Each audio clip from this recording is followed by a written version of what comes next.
합니다.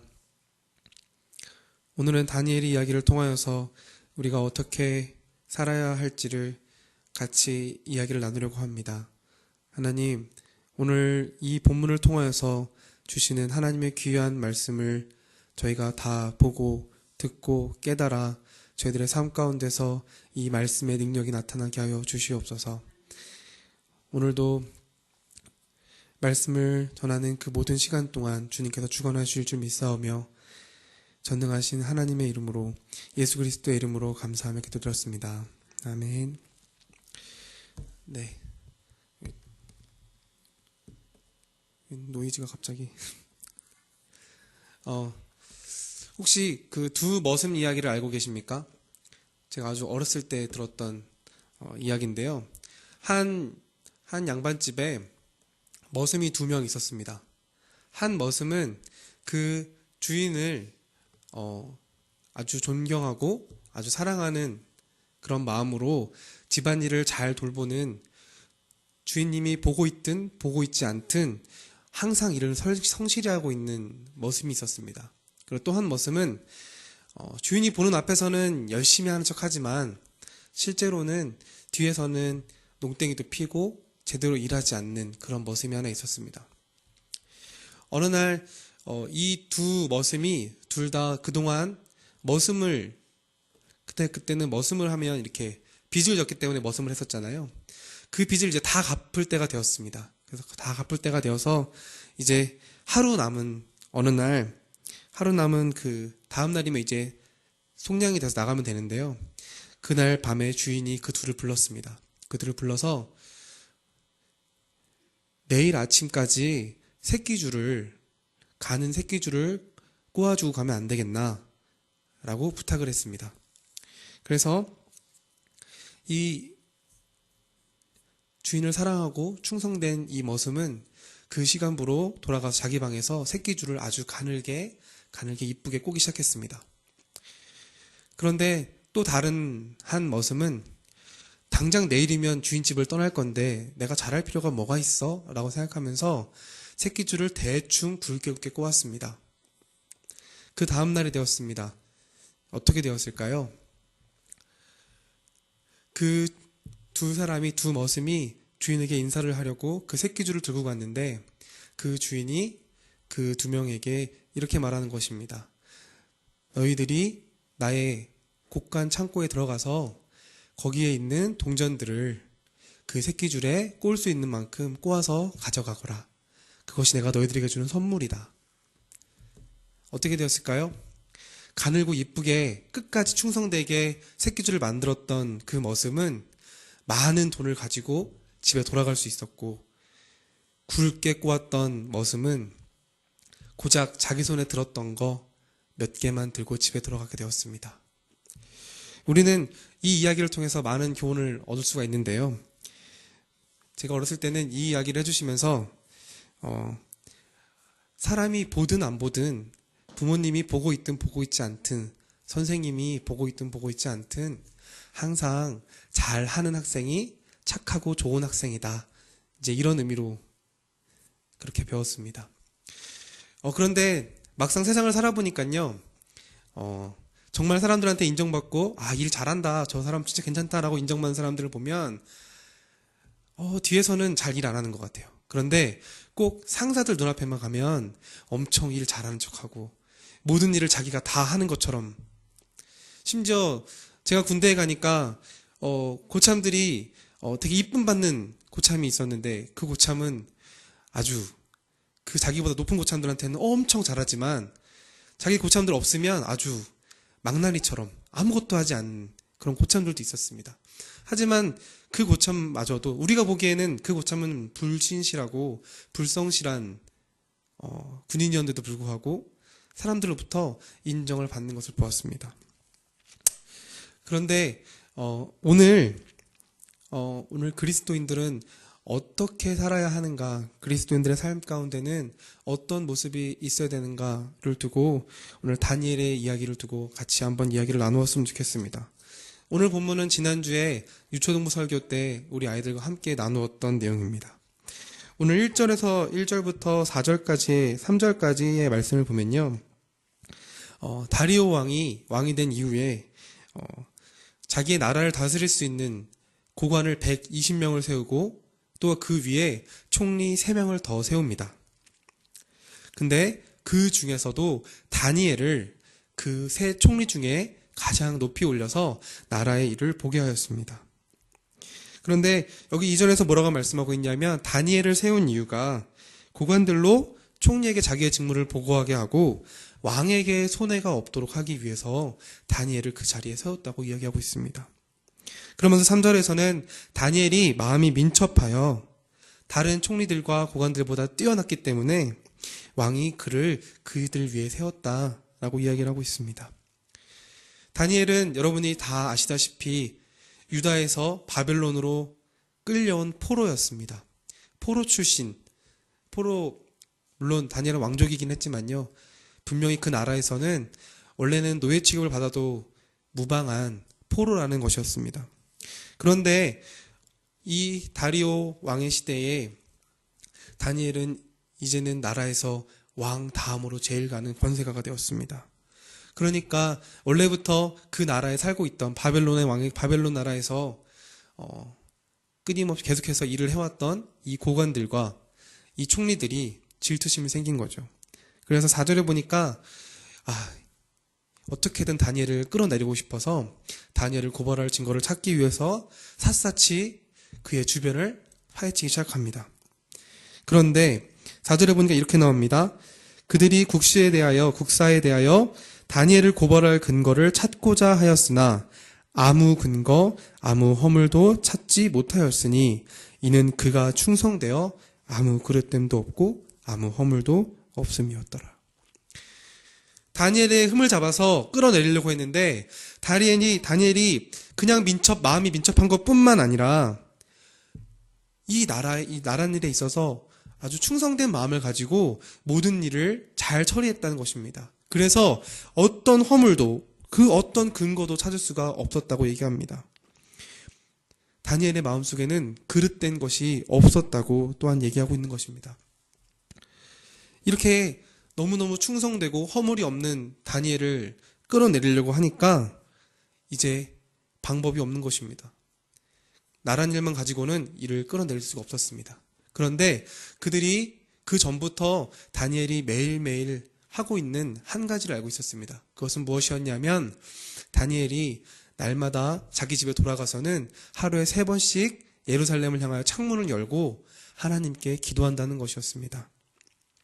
이들에게는 좋은 생각이 떠올랐습니다. 우리가 하나님의 율법에 대해서 다니엘은 하나님의 율법을 가지고 근거를 찾지 않으면 하나님의 율법을 가지고 트집을 잡지 않으면 우리가 그를 고발할 거리가 없을 것이다. 그리하여서 어떻게 하는 것입니까? 다리오 왕에게 찾아갔습니다. 다리오 왕에게 찾아가서 왕이시여 앞으로 한 달 동안 왕 외에 다른 사람이나 다른 신에게 구하고 절하는 사람은 사자굴에 던져넣기로 하면 좋겠습니다.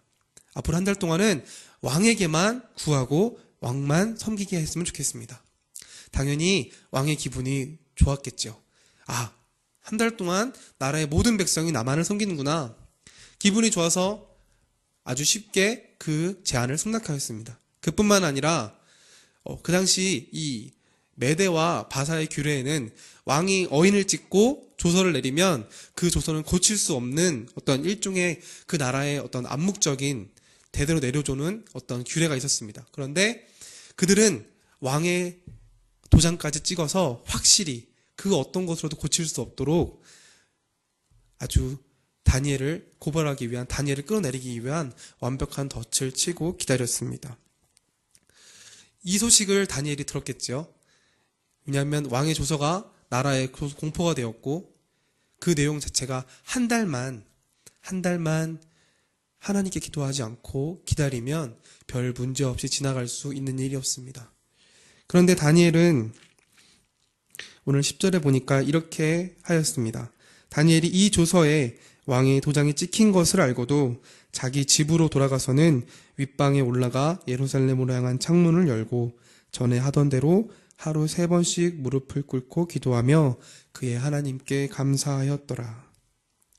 다니엘은 자기가 사자굴에 던져질 것을 알면서도 하나님께 기도하는 일을 쉬지 않았습니다. 그들이 자기를 고발하여서 해하려고 하는, 해치고자 하는 그 의도를 명백히 알았음에도 불구하고 하나님께 나아가 기도하는 것을 쉬지 않았다는 것입니다. 당연히 어떻게 되었겠습니까? 이들이 기도하는 다니엘을 발견하고는 왕에게 고발하였습니다. 그런데 참 6장에서는 참 재밌는 게 나오는데요. 이 다리오 왕이 다니엘을 얼마나 아꼈는가가 나옵니다.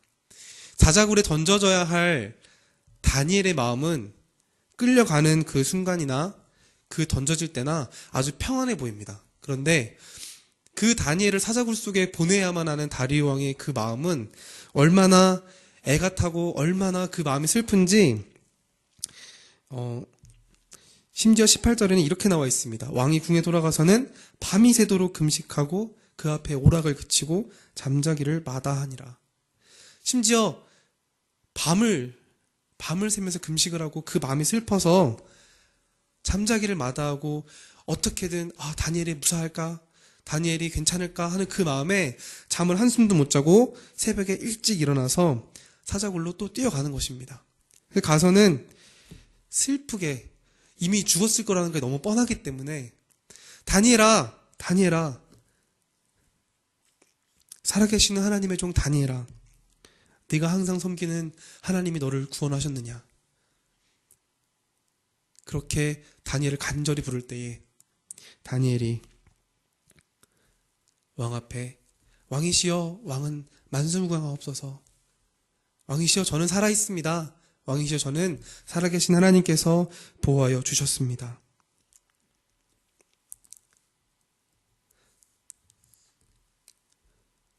다리오 왕이 너무 기뻐서 다니엘을 그 자리에서 끌어올리고 그를 해하려고 했던 자들을 그 굴에 던져 넣었습니다. 아마 사자들이 여기 표현에서도 그들이 땅에 떨어지기 전에 이미 그들의 뼈를 다 부서뜨려서 그들을 움켰다고 얘기하고 있습니다.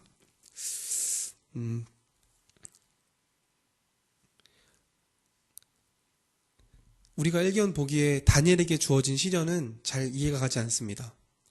사실 이 앞장으로 넘어가면 저희가 사드락과 메삭과 아벳느고가 느부갓네살 왕의 신상에게 절하지 않았다가 풀무불에 던져진 사건을 기억하고 계실 것입니다. 다니엘도 여기서는 이 세 친구들과는 분리된 듯한 느낌으로 이 다니엘만이 사자굴에 던져지는 듯한 이런 이야기가 나오는데요.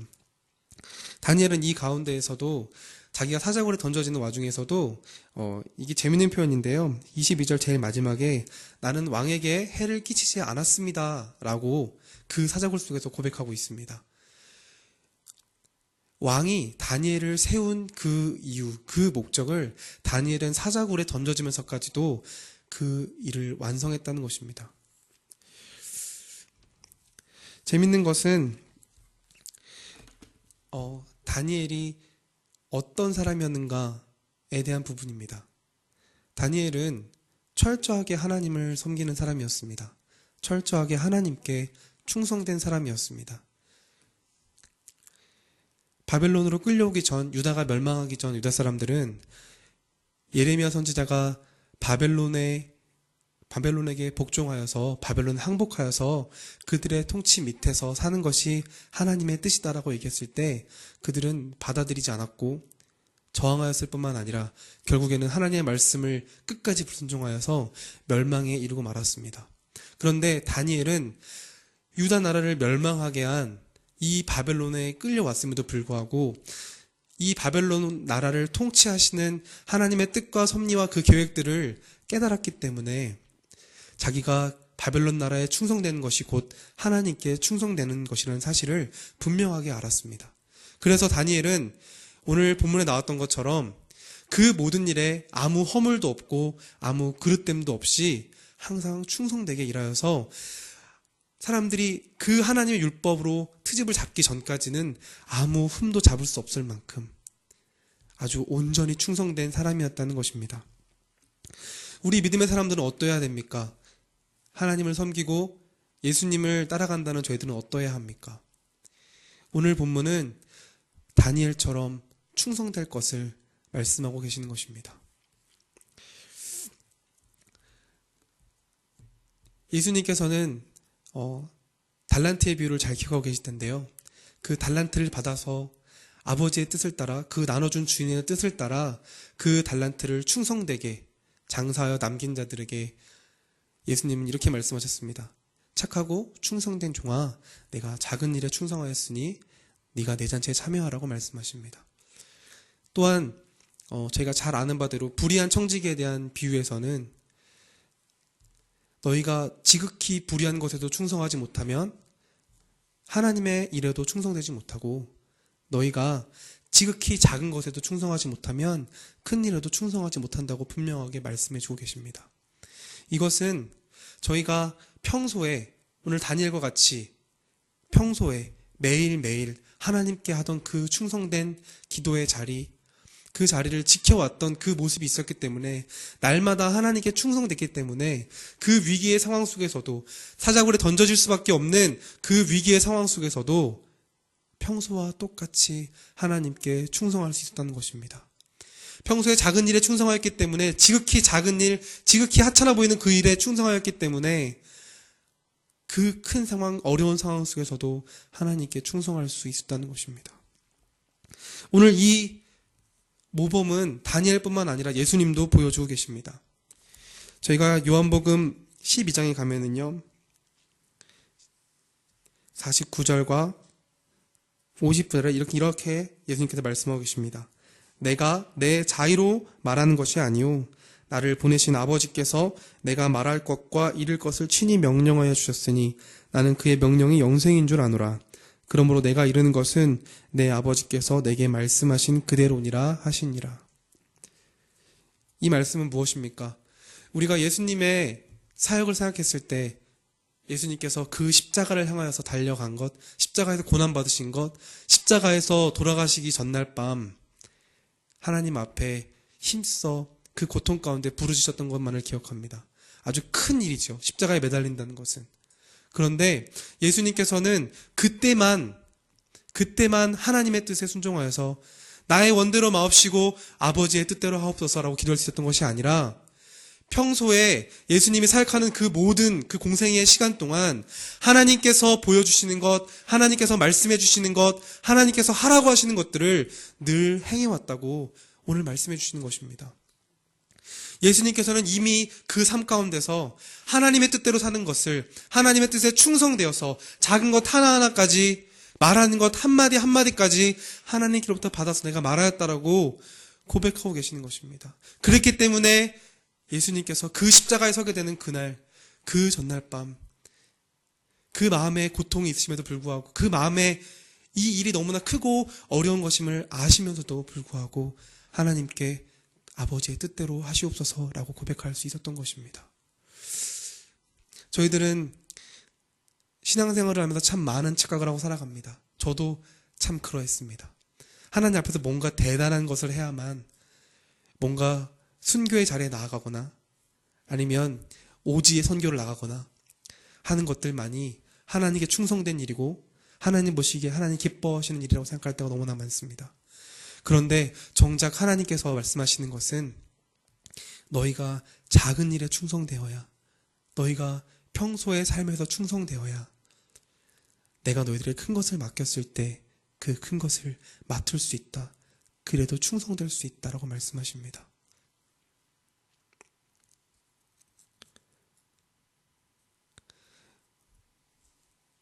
오늘 우리 성도님들은 어떠십니까? 제가 시작하면서 말씀드렸던 두 머슴과 같이 평소에도 그 주인을 사랑하고 그 주인을 존경하는 마음으로 그 주인이 보나 보지 않나 언제나 충성되어서 그가 떠나는 날에 많은 상급을 받고 칭찬받는 머슴이 되시겠습니까? 아니면 평소에 불성실하고 하나님 앞에 충성되지 않았다가 결국 부끄럽게 집에 돌아가는 머슴이 되시겠습니까? 오늘 여기에 모인 저와 성도님들 여러분 모두가 하나님 보시기에 진정 충성된 일꾼으로 내가 상을 받든지 받지 아니하든지 우리를 지으시고 우리를 부르시고 우리를 인도하시는 그 하나님의 뜻과 계획 앞에서 우리의 모든 삶의 터전 속에서 직장이나 학교나 가정이나 그 모든 자리에서 하나님 보시기에 충성된 일꾼으로 칭찬받는 귀한 여러분들 되시기를 진심으로 소망합니다. 함께 기도하시겠습니다.